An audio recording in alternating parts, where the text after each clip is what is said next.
Complejamente, descifrando la mente con humor y conocimiento. Tu dosis semanal de psicología con Víctor Hernández y Arturo Herrera. Fíjate dónde te puede llevar el humor.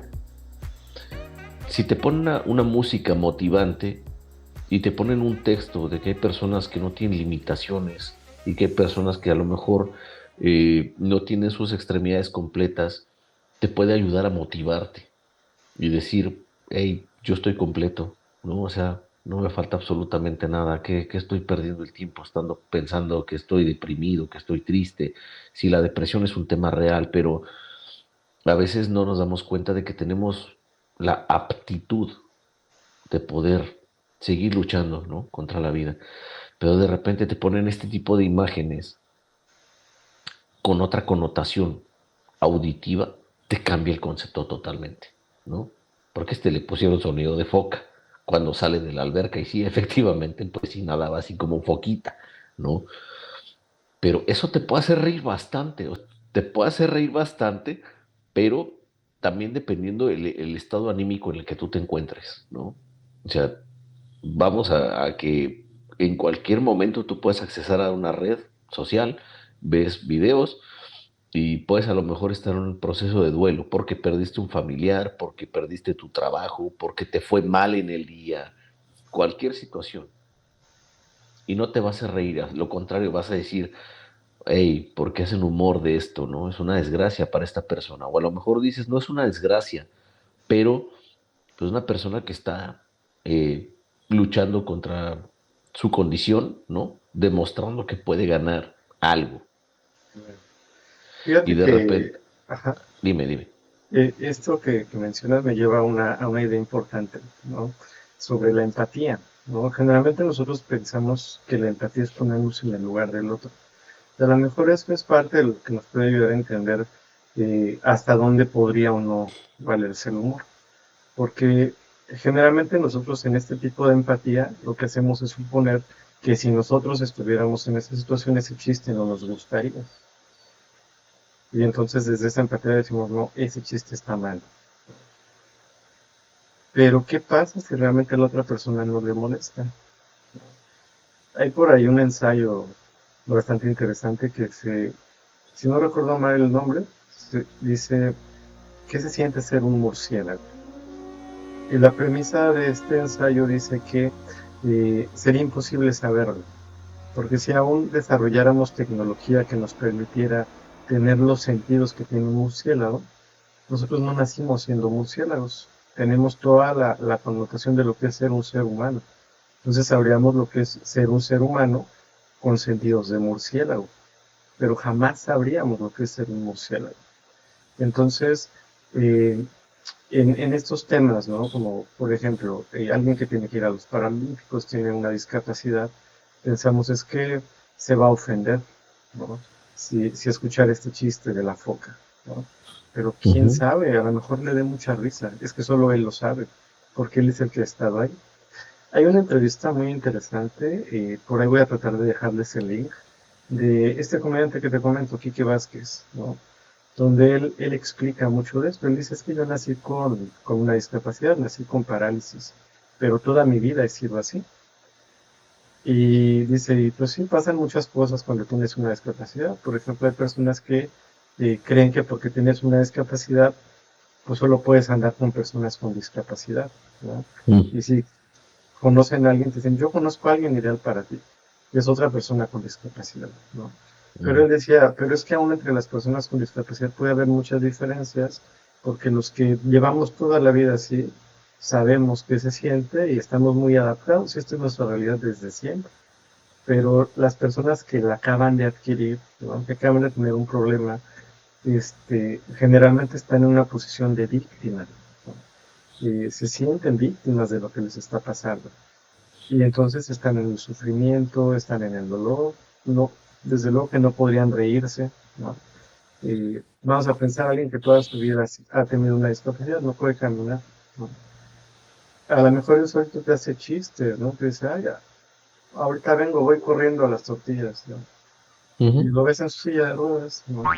Pero a lo mejor alguien que acaba de quedar parapléjico por un accidente, por alguna situación, a lo mejor él no, porque en ese momento él lo está sufriendo. Claro, tiene un proceso de Entonces, duelo. la empatía ahí es donde se vuelve complicada, ¿no? La empatía más funcional no es la que dice me pongo en tu lugar. La empatía más funcional es la que dice sé cómo te sientes y me importa cómo te sientes. Pero ¿cómo puedo saber cómo te sientes preguntando? Esa es la única manera. Escuchaba hace tiempo en otro, sí, en un show de stand-up, ¿no?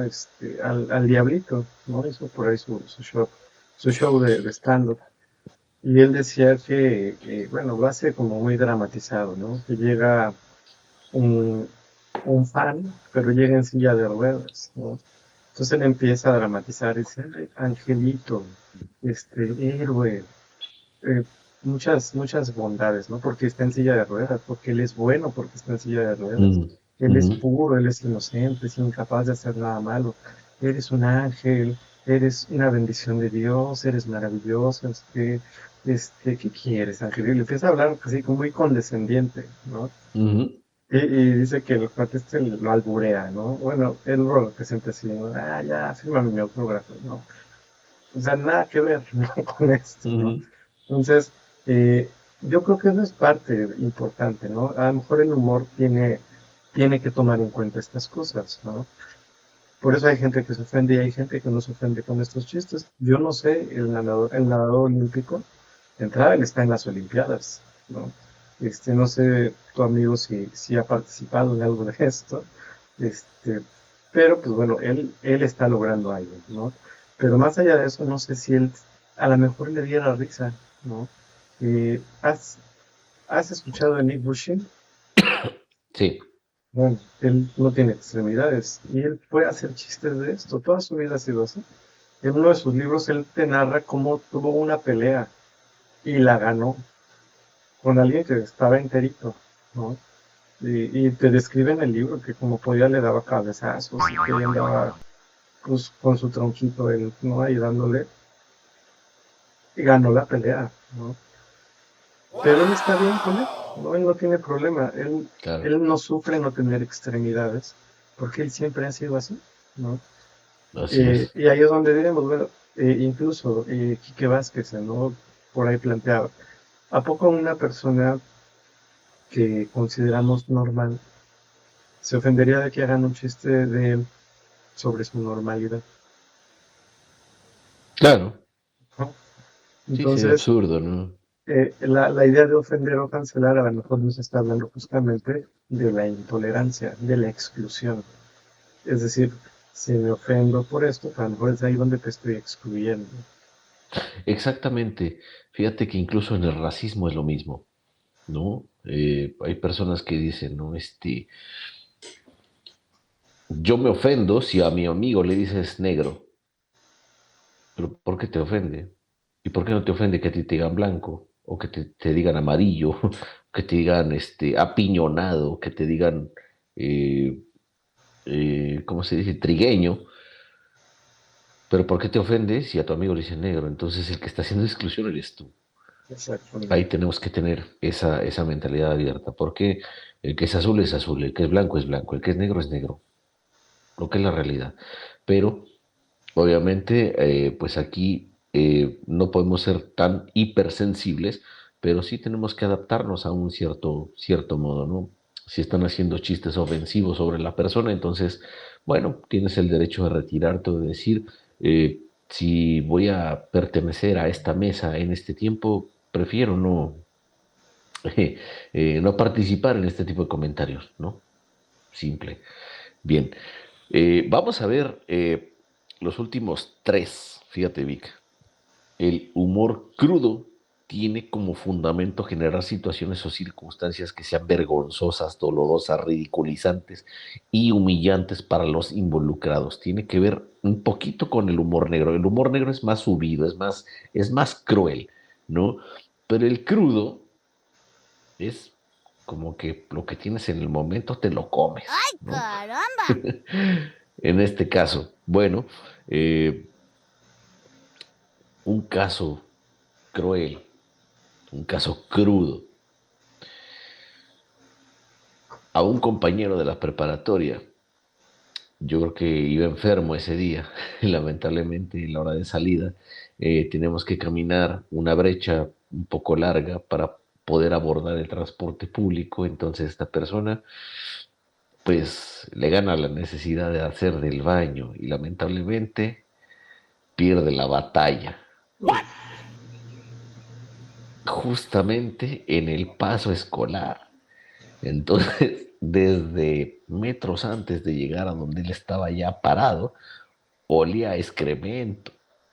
Entonces, cuando íbamos bajando, unos compañeros y tu servidor, pues detectamos que había ese olor y empezábamos así como que a vernos las suelas de los zapatos, a ver quién había pisado algo, ¿no? Y de repente uno de estos señala, este se cagó.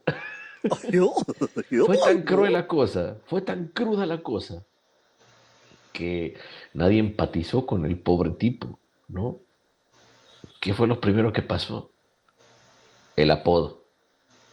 ¿Cuál crees que fue el apodo que se ganó el pobre muchacho? El El, cacas. el Cacas. El Cacas, a la semana de que ocurrió esto, él pasó una semana, no fue a la escuela. Después de esa semana se dio de baja. No pudo con eso. Lamentablemente tuvo que irse. ¿Cuál situación fue aquí? Humor crudo, por una situación vergonzosa y además de lo vergonzoso que ya pasó, todavía se ridiculiza más. Bien, pero la víctima que está padeciendo este tipo de cosas, ¿qué es lo que hace? Evadir y mejor huir, ¿no? Entonces, vamos viendo de que este tipo de humor también suele ser nocivo cuando hay una persona que lo está sufriendo directamente, ¿no? Todos tenemos derecho de, vamos, de albergar cualquier tipo de humor, siempre y cuando igual te lo guardes.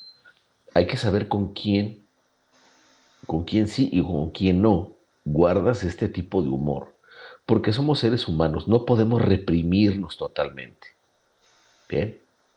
O sea, no podemos decir, no, yo de esto no me voy a reír, y por dentro estás, jijijiji, no, no, ya estuvo, no, no, o sea, hay que saber con quién sí y con quién no, ¿no? Mientras no se le haga daño a un tercero y esta persona con quien practicas este humor, con quien compartes este humor, tiene el mismo tipo de pensamiento que tú, comparte este tipo de humor que tú, bueno, se puede, pero sin agraviar a un tercero.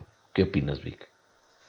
Sí, yo creo que aquí el tema de la empatía es lo importante, ¿no? Y lo que platicábamos, ¿no? O sea, a lo mejor hay gente que un humor tan crudo como ese no le afectaría, ¿no? Pero desde luego que fue una situación sumamente humillante, ¿no? Entonces, desde el que lo señala, bueno, quién sabe con qué intención lo hizo, o si solo fue una observación, ¿no? Imprudente que hizo. Este, pero pues después todos, ¿no? Los que estuvieron ahí alrededor señalándolo, el apodo que llegó, ¿no? Y que se habla mucho, ¿no? De que hay ciertas etapas de la vida donde los seres humanos son más crueles, ¿no? Definitivamente las etapas escolares lo son, ¿no? Y hay otras donde ya no, ¿no? Yo lo viví en experiencia propia, ¿no? En algún momento yo me caí en las escaleras del metro, ¿no? Y cuando yo me caí, la verdad es que lo primero que pensé en ese momento es, se van a burlar. Pero no, la gente se acercó muy empática a apoyarme, a ayudarme a levantarme. Si alguien se rió, lo hizo muy discretamente porque yo ni me enteré, ¿no? Este, y fue entonces cuando me dije, bueno, creo que ya soy un adulto, algo pasó aquí porque algo ha cambiado, ¿no? Ya no está esa crueldad, al contrario, hubo más empatía, ¿no? Exacto, Vigo. O sea que cuando ya estás más ruco la gente se preocupa, cuando estás más chavo la gente se Exactamente, puede se reír, ríen, ¿no? exactamente, Sí. ¿no? Entonces, pues sí, son cosas, ¿no? Pero vamos entonces a ver, bueno, no sé, ¿tenemos más categorías de humor? Tenemos dos más. Uno, el seco expone algo gracioso sin recurrir para nada al lenguaje corporal. De ahí lo seco. ¿Te acuerdas de una caricatura que se llamaba Daria? Ujú. Era una Una mujer, chavita muy sí, sarcástica, seria, aplanada efectivamente. así es, o sea que tenía una personalidad muy parca, que no expresaba emociones en lo más mínimo, pero tenía sentido del humor, inexpresivo corporalmente hablando, pero que de alguna manera pues sus cosas te podían hacer reír, ¿no? Y Exacto. entonces así podemos encontrar cualquier persona en este mundo, que no hay necesidad de que sean expresivos, como por ejemplo Jorge Falcón, ¿no? Que es muy expresivo, ¿no? Uno de los comediantes, este, o cualquier otro, ¿no? Este se me vino a la mente porque él es muy expresivo en sus gestos, pero alguien que no gesticula, que no corporalmente no expone nada, pero tiene un sentido del humor ahí medio curioso, medio chistoso, bueno, pues tiende a ser parte de esto, ¿no? De un Ujú. exponente seco. Y grotesco, que vamos a ver el último, procede del vocablo italiano grota o grota, ¿no? Refiriéndose a la alteración de lo que tradicionalmente es estético o proporcionado. Así pues, el humor grotesco viene a referirse a un tipo de comedia relacionado con lo extraño, ridículo, excéntrico, fantástico e irracional. Se mezcla el horror, la animación, la burla y la indiferencia. Ahí está el de lo grotesco, ¿no? Entonces, bueno, viendo todas esas características de humor, pues podemos identificarnos en cuál nos identificamos un poquito más, ¿no? Claro. Eh, obviamente, pues hay humores satíricos, ¿no? Por la política, lo que tú quieras, eh, por las publicaciones gráficas, las fábulas, las novelas, ¿no? El sarcástico, que precisamente para hacer un sarcasmo también hay que tener cierta inteligencia. No a cualquier persona que es sarcástica le puede salir bien y puede generar humor. Eh, el humor verde es el que pensábamos que era el humor colorado. El humor verde es el que tiene que ver con el sexo tanto explícito como implícito, y su contenido es clara naturaleza vulgar, con una subida de tono y muy mal gusto en ocasiones, que es inevitable reírse mientras se siente vergüenza. Vamos a hablar que eh, Chóforo, Rafael Inclán,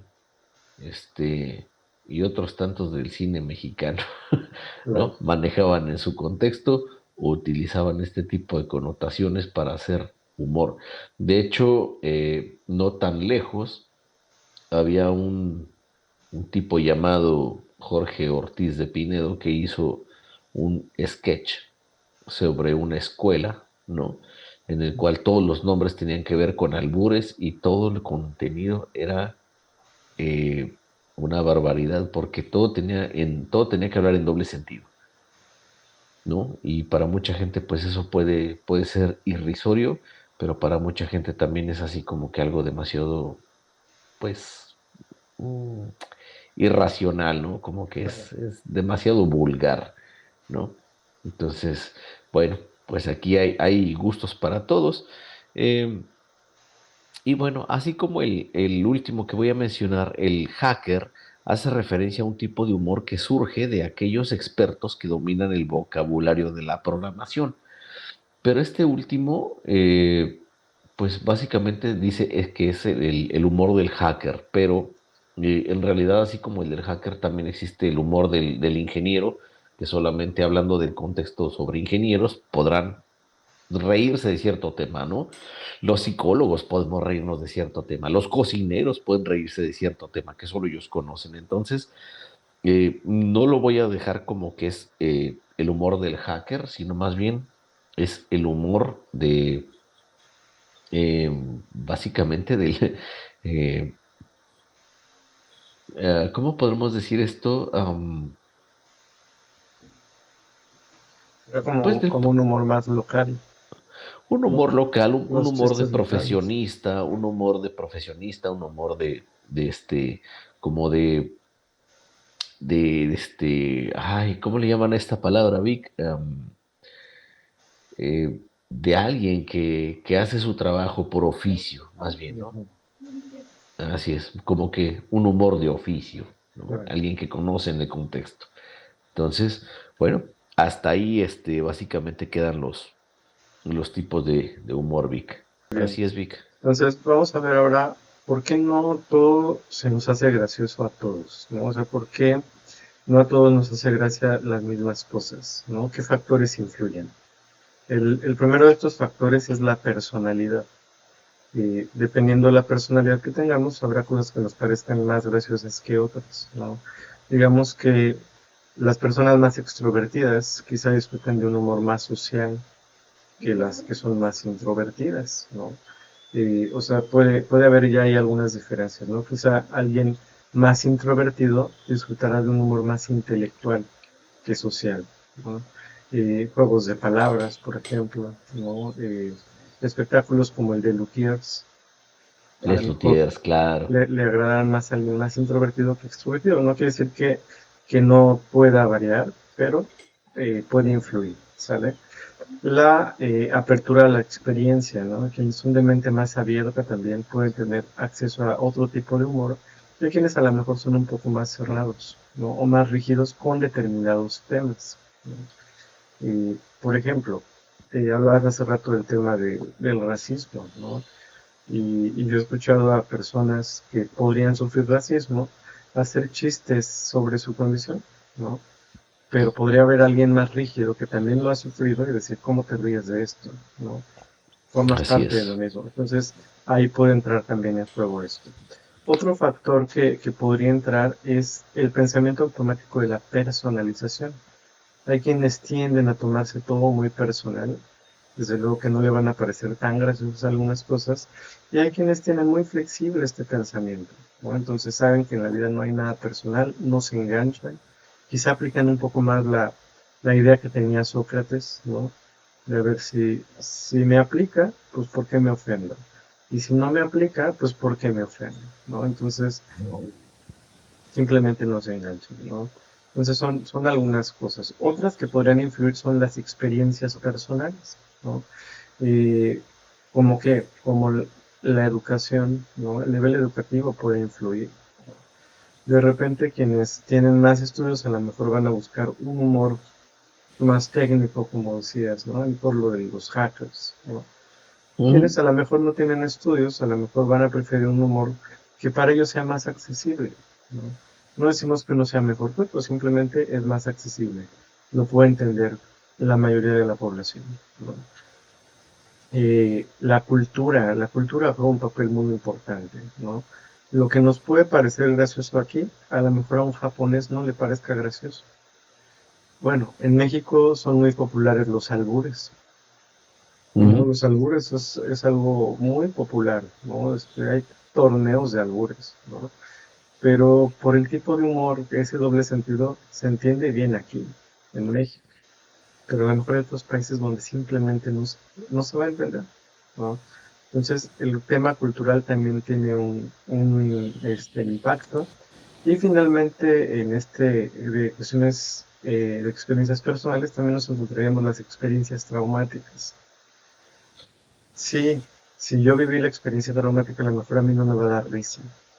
Si yo no la he vivido y me cuentan un chiste sobre alguna tragedia, pudiera ser que me dé risa. No depende de la tragedia, depende de lo que haya pasado, ¿no? Nuevamente hablamos del tema de la distancia, qué tan cerca estoy yo del problema en cuestión, ¿no? Factores que pueden hacerlo, ¿no? Tenemos también las etapas del desarrollo como otro factor importante para saber qué nos podría o no dar risa.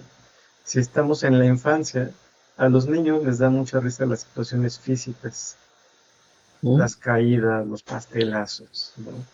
Este, eso es muy simple, pero para un niño puede ser muy gracioso. A lo mejor para un adulto esto ya no haga sentido, ¿no?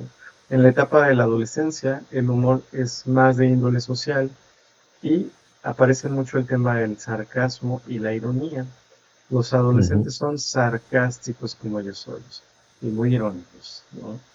Si estamos en la fase adulta, el humor puede buscar más sofisticación. Puede incluir referencias culturales, políticas, sociales, ¿no?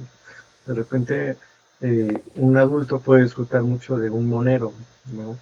Viendo chistes de política, que a lo Ujú. mejor un niño no entendería, ¿no? A lo mejor si acaso que el monito está chistoso, pero nada más, ¿no? Y finalmente, en la etapa de la vejez, desde luego que el humor también puede cambiar, ¿no? ¿Por qué? Porque quizá la atención está centrada en otras cosas, ¿no? Quizá lo que parecía gracioso antes ya no parezca tan gracioso. Quizá se han desarrollado otras facultades, quizá pues vamos cambiando con la edad, ¿no? Entonces, todo esto nos ayuda a entender por qué algunas cosas pueden parecerles graciosas a unas personas y a otras simplemente no les van a dar gracia. ¿Cómo ves? Tiene bastante sentido todo esto que acabas de mencionar, Vic, porque engloba todas nuestras fases como ser humano desde la infancia hasta la vejez y también los entes etnográficos. Lo que para algunas personas puede ser gracioso en ciertas áreas, a nosotros no. Porque precisamente vivencias, traumatismos, porque a lo mejor el chiste se encuentra demasiado lejos, ¿no? Se hacían chistes del tsunami, pero ¿qué pasaría si en México pasara un tsunami? Ya no te vas a reír igual, ¿no? Eh, en México, bueno, tenemos la característica de que nos reímos de todo. Y sí, efectivamente, después de una tragedia, ¿no? De un huracán, de una inundación, de un terremoto, de lo que sea, se hace chiste de todo. Es lo que también nos caracteriza como mexicanos, ¿no? Yo respeto mucho la cultura mexicana, pues de ella parte soy. Sin embargo, hay algunas cosas que me río de lejitos, pero prefiero no participar. ¿Por qué? Porque tú no sabes a quién realmente puedes ofender. Si tú viste algo, ¿no? Y este es un consejo para todos. Si tú viste algo que te hizo reír, tal vez puedes compartirlo con alguien que sabes que también se va a reír, pero no lo hagas público, porque puedes demostrar que tienes ironía, que no tienes sensibilidad ante situaciones de desgracia ajenas y pues estas personas pueden tomarlo también de manera ofensiva. Entonces, claro, uno es libre de reírse, de tomarlo con humor, pero el límite está donde empieza el derecho de la otra persona de preservar su integridad. Así que hay que tener mucho cuidado con esto. Exactamente, la línea que divide, ¿no? Entre el humor negro y las ofensas, ¿no? O sea, digamos, el humor, pues si tiene la intención de hacer reír, pues en teoría no debería de ofender, ¿no? Y ok, voy de acuerdo que a lo mejor muchos comediantes no tienen la intención propiamente de ofender, pero pues a lo mejor aquí es donde tendrían que plantearse, ¿no? A ver, mi chiste puede ser humillante para alguien, o sea, tiene la intención de humillar o de reírnos, ¿no? Porque si nos reímos todos, ¿no? Pero si esto ya se vuelve humillante, si ya tiene una intención de lastimar, pues a lo mejor esto ya no es ni gracioso, ¿no? Este, entonces, ahí es donde va a empezar la línea, ¿no? Y el humor tiende a ser inteligente, si es humor negro, puede ser hasta reflexivo. Entonces, Claro, en eso no hay humillación, ¿no? Y si un chiste de humor negro me puede hacer pensar cosas que yo no había pensado, pues podría ser hasta positivo, ¿no? Pero si este chiste solamente lastima, solo hiere, pues entonces quizá ya no es un chiste, ¿no?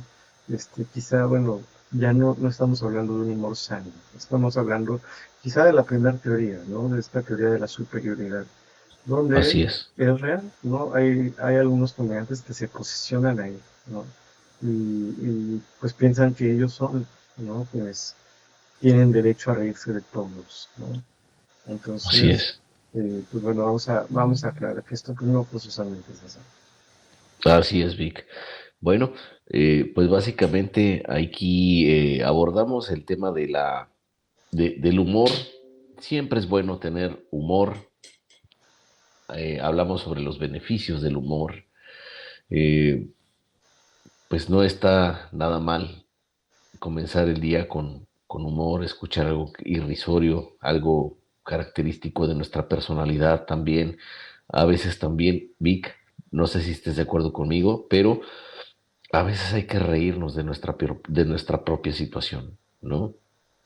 ¿Cuántas veces nos ha pasado que pues, agarra y llega el aguacero, tú sales con tu paraguas y de repente llega un aironazo y se te voltea el paraguas, ¿no?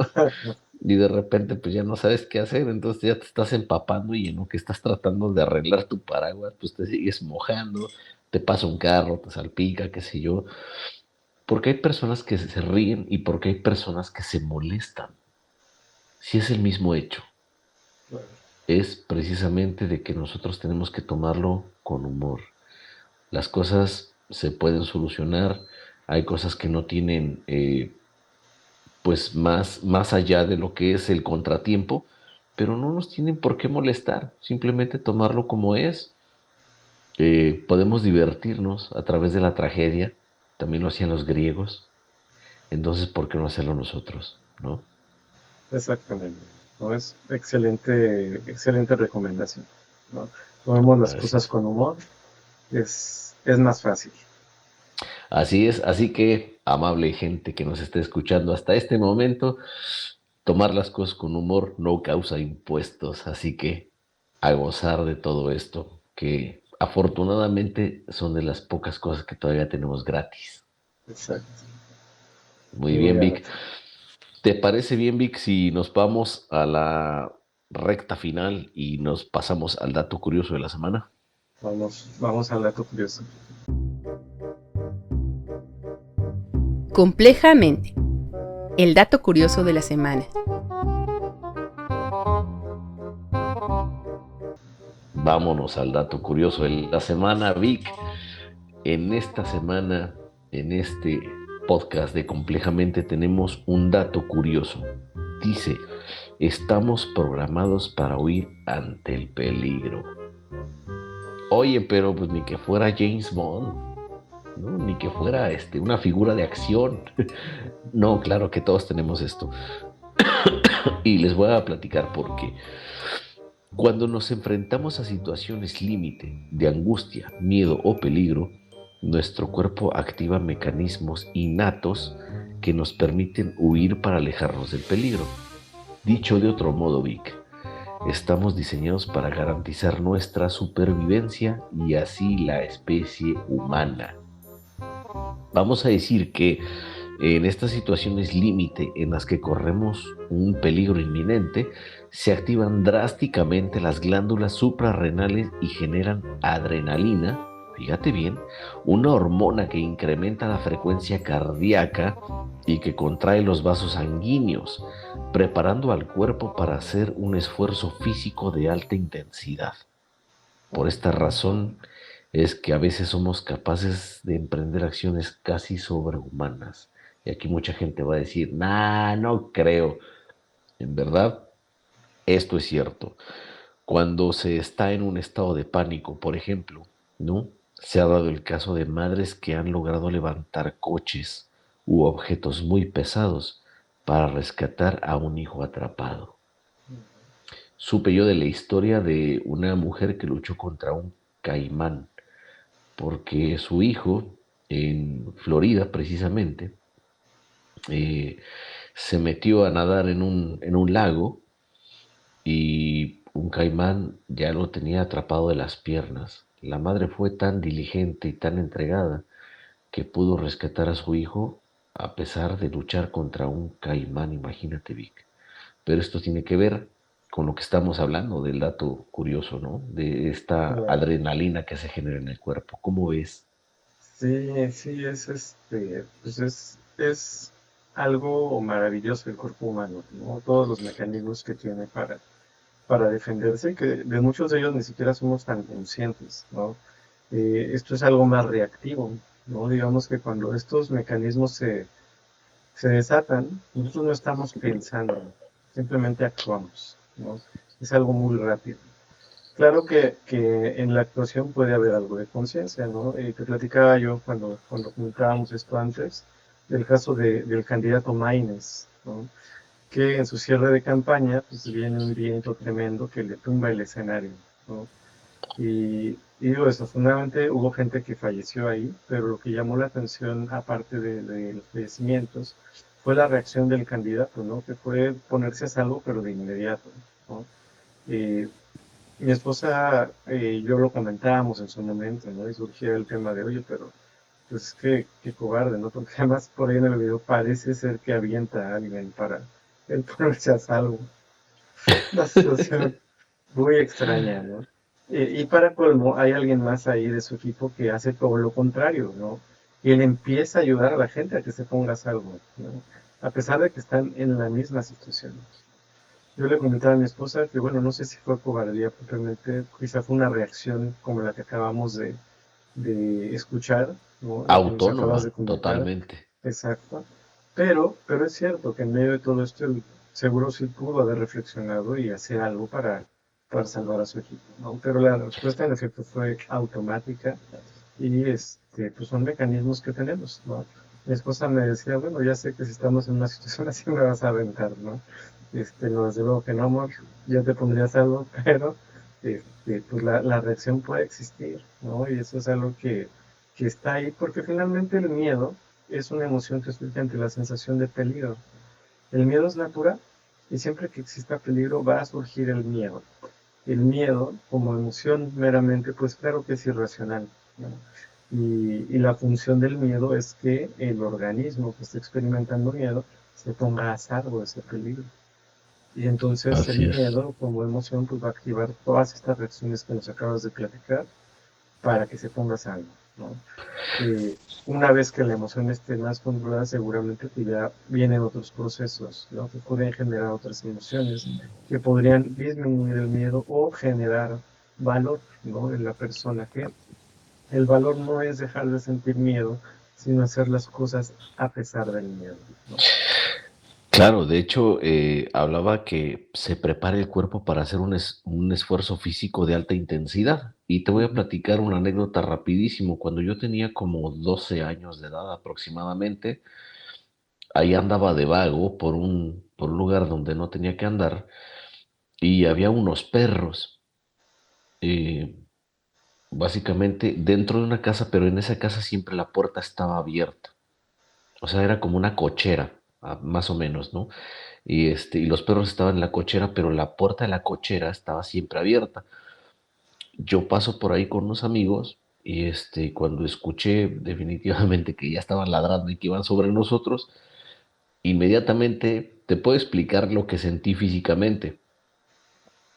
Sentí obviamente la piel erizada, sentí un calor en las piernas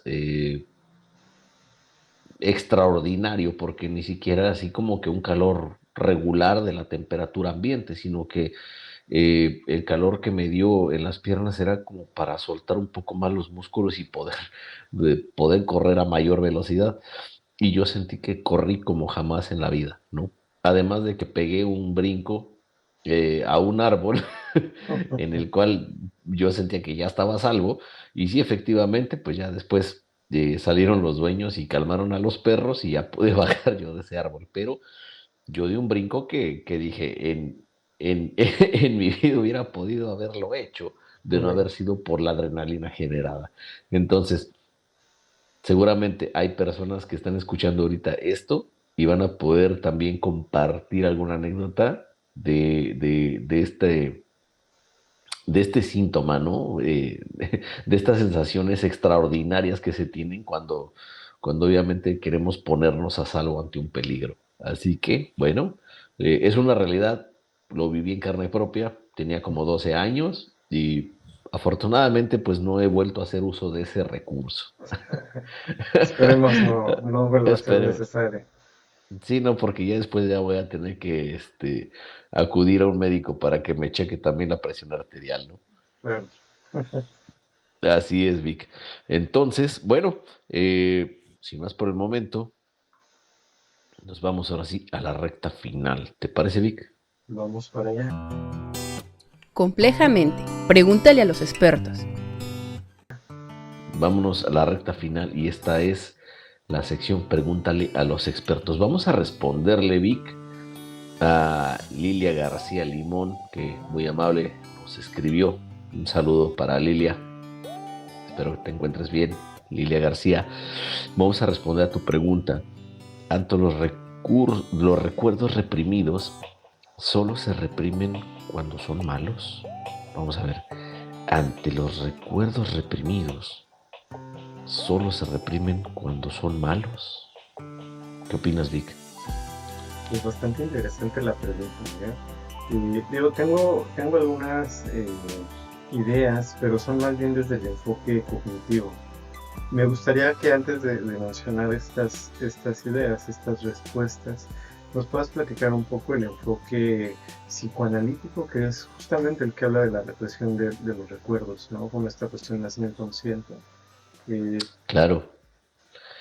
Fíjate, Vic, que a partir de la connotación psicoanalítica podemos entender que de repente nosotros tenemos recuerdos que reprimimos porque no somos merecedores a tener un recuerdo grato de alguna justificación, de algún acto logrado, de algún hecho que nosotros hayamos sido merecedores de un reconocimiento. Pero esto viene también por una situación de baja autoestima que proviene de una laceración infantil, que quiere decir que todo lo que he logrado me ha costado trabajo, pero lo que me ha costado trabajo, todo en mi exterior, todo mi entorno me ha dicho que era necesario que yo lo hiciera. De alguna manera, algo que yo puedo recordar como un ejemplo. El día de mi graduación me dieron mención honorífica, pero no recuerdo bien eso. Tal vez omití ese recuerdo, yo lo reprimí, pero es un buen recuerdo. ¿Pero por qué lo reprimes? Porque tal vez no estás siendo merecedor en ello. Entonces, aquí viene una palabra que se llama dicotomía.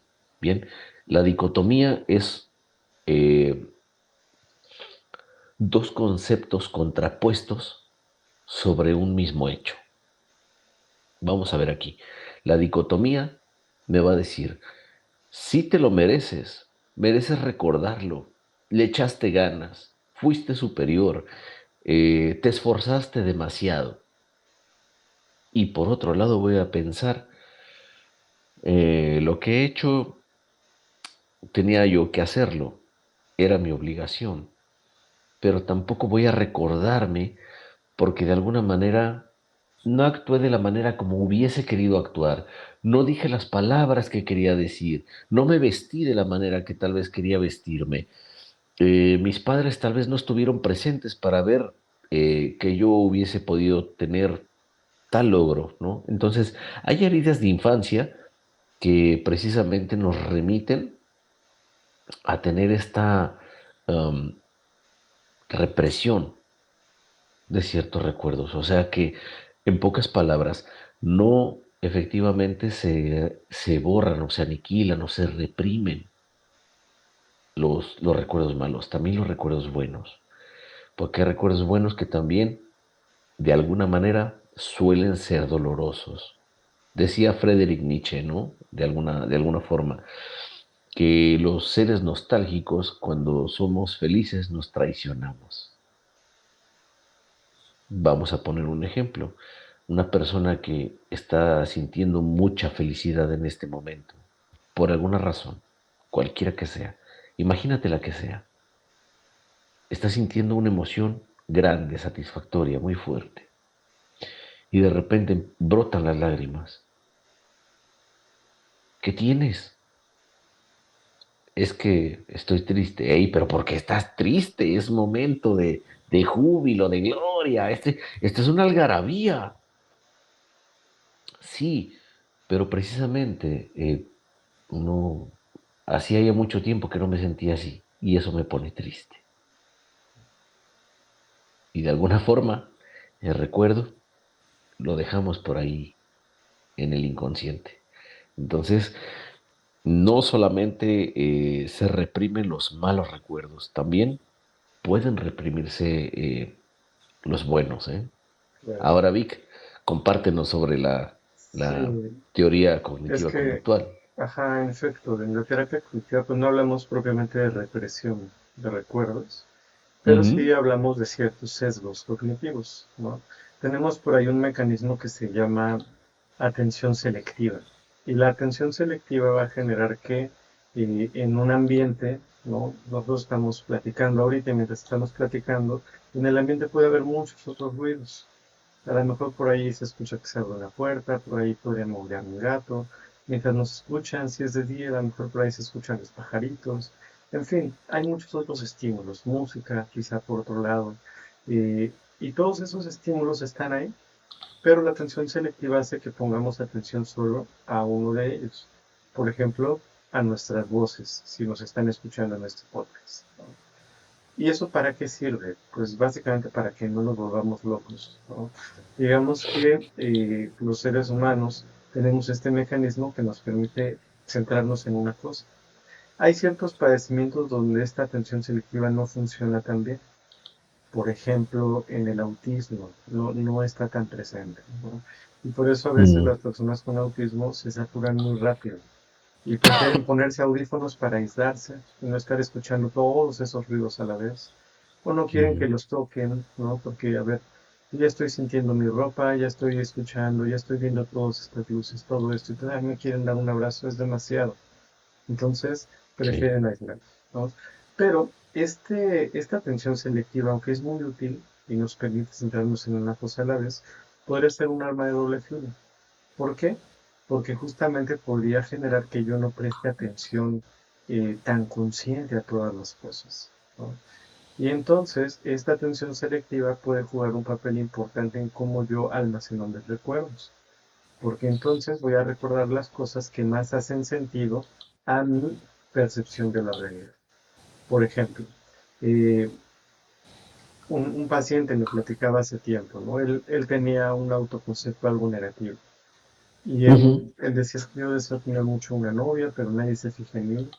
Y entonces empezamos a revisar si esto era cierto, ¿no? Parte de la terapia cognitiva lo que busca es cuestionemos los pensamientos. Esto que ya damos por hecho, vamos a cuestionarlo.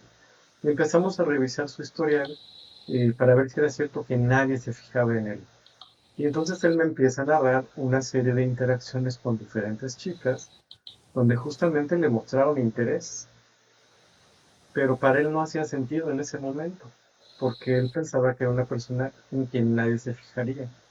Y entonces me contó historias de cómo alguien le hizo la plática preguntándole, ¿dónde compraste tus audífonos?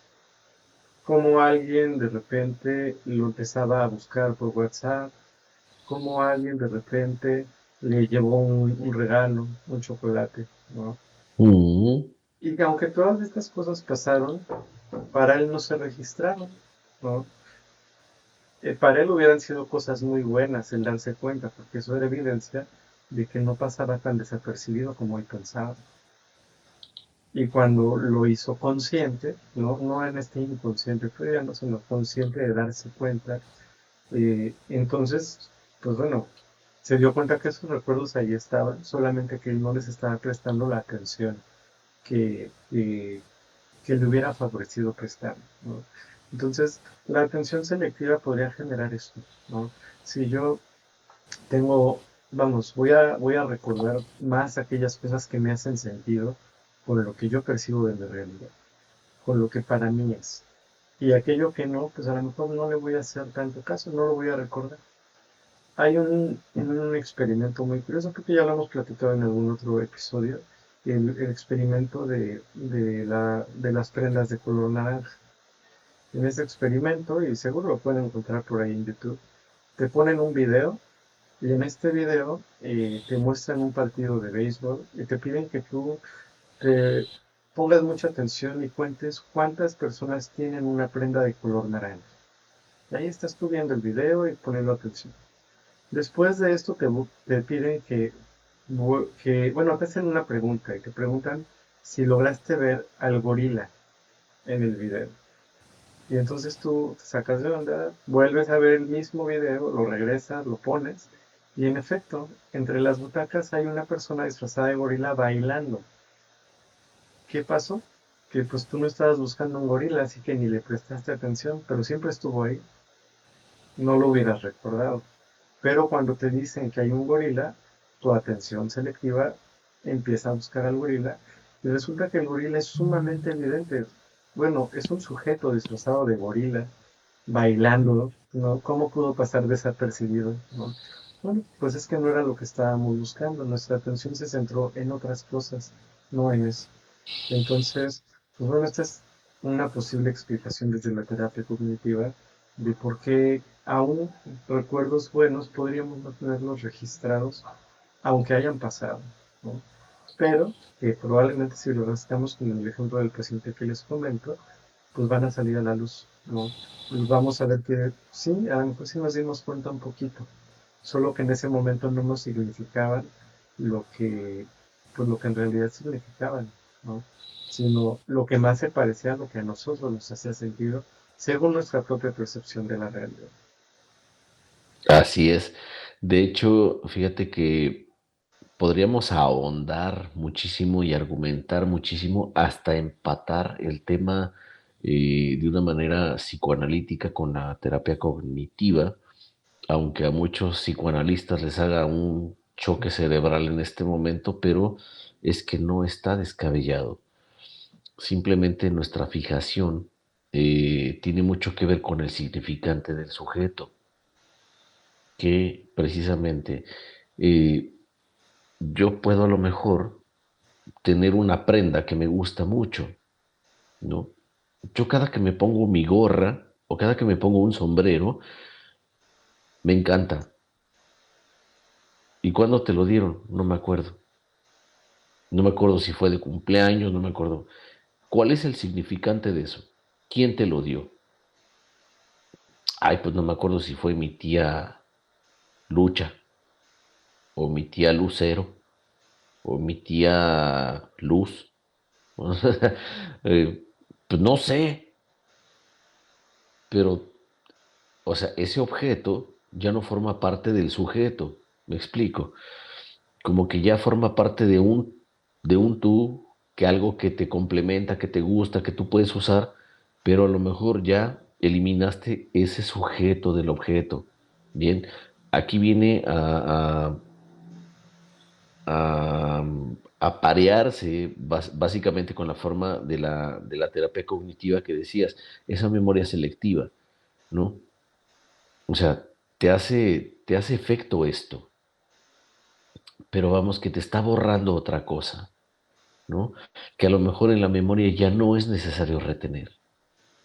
No necesariamente porque sea malo, ni tampoco porque sea demasiado bueno, simplemente porque la memoria selectiva pues también tiene sus fases. Entonces, pues no hay ningún problema con esto, simplemente si tú quieres reconocer algún tipo de recuerdo, pues es válido que tengas una pequeña regresión, que vayas haciendo un pequeño introspección para que puedas llegar a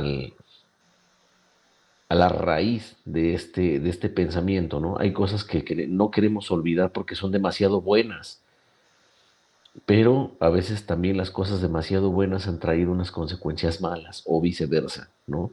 Hay cosas tan malas que al final tuvieron un reparo bueno, pero hay un bloqueo en el inconsciente que te está diciendo no es necesario que recuerdes esto.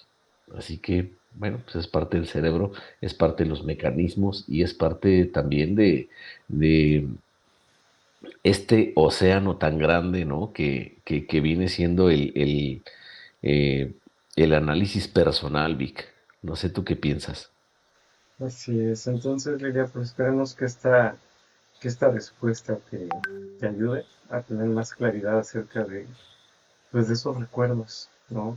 Y hay muchas personas que en efecto, yo he tenido pacientes que cuando queremos hablar de la infancia no se acuerdan, ¿no? Y buscamos recuerdos bonitos que hayas tenido en tu infancia, no me acuerdo de nada, ni de lo bueno ni de lo malo. Veo las fotos, me han platicado que esto pasó y pues bueno, a lo mejor en otro episodio ahondamos un poquito más en eso para ver por qué pasan esas cosas, pero por lo pronto pues hasta aquí la respuesta del día de hoy. Así es. Bueno, Lilia, pues esperemos que la respuesta te haya sido satisfactoria. De alguna manera, pues seguimos abiertos a tus peticiones y de alguna forma, Vic, también nos despedimos de toda la audiencia. Muchísimas gracias por habernos aguantado hasta este momento, por haber estado con nosotros, ¿no? Diviértanse, tomen las cosas con humor, el humor es bueno, no causa impuestos, se los reitero, y eso es una maravilla. Así que muchas gracias por estar con nosotros. Suscríbanse, denle like a la campanita, denos compartir para que muchas personas puedan también gozar de estos comentarios que hacemos humildemente, su servidor y el psicólogo Vic, para poder ayudar a las personas que necesitan en cualquier tema, y pues seguimos a sus órdenes, Vic. Así es, audiencia, pues muchas gracias por quedarse hasta el final. No olviden suscribirse, comentar, compartir. Todo eso nos ayuda muchísimo. Arturo, un placer estar en este podcast contigo. Nos vemos. Hasta la próxima.